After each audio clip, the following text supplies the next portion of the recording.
মরণের কত দিন বাকি আমার মরণের কত দিন বাকি আমি জানিলাম না গো আল্লাহ মরণের কত দিন বাকি মারহাবা করেন।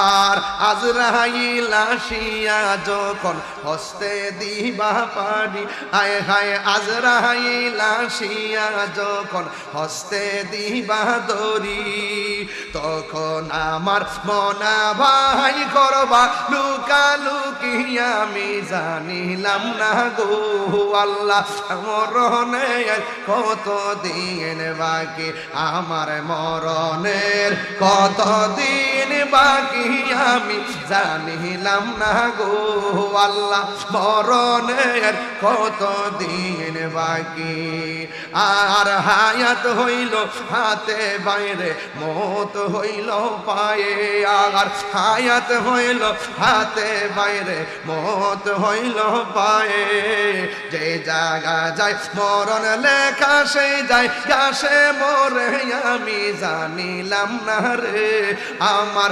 মরণের কত দিন বাকি আমার মরণের কত দিন বাকি আমি জানিলাম না গো আল্লাহ কত দিন বাকি। বেশি লম্বা চূড়া আলোচনা হবে না, হয়তো বিদায় বলে একটু জিকির আজকার করে চলে যাব। আপনাদের কাছে আমি বলতে চাই আমরা নবীকে জানের চাইতে কম ভালোবাসি না বেশি ভালোবাসি?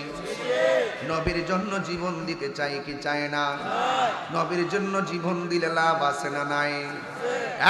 যুবক ভাইরা, যুগে যুগে যুগে যুগে হক পন্থীদের বিরুদ্ধে এক শ্রেণীর বেয়াদব মুনাফিক আর বেঈমান গুলো এরা সব সময় আমাদের বিরুদ্ধে লেগে গিয়েছে, অতীতেও লেগেছে, এর আগেও লেগেছে, কিয়ামত পর্যন্ত জ্বালাইব।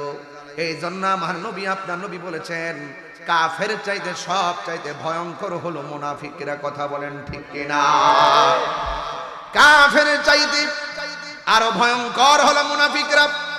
ইন্নাল মুনাফিকিনা ফিল দারকিল আসফালি মিনান নার।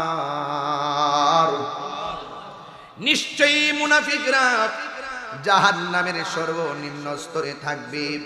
ও যুবকের দল, আমি পায়ে ধরে বলে দিয়ে যাই আজকের এই মাহফিল এমন হতে পারে কাহার জন্য জীবনের শেষ মাহফিল হয়ে যেতে পারে।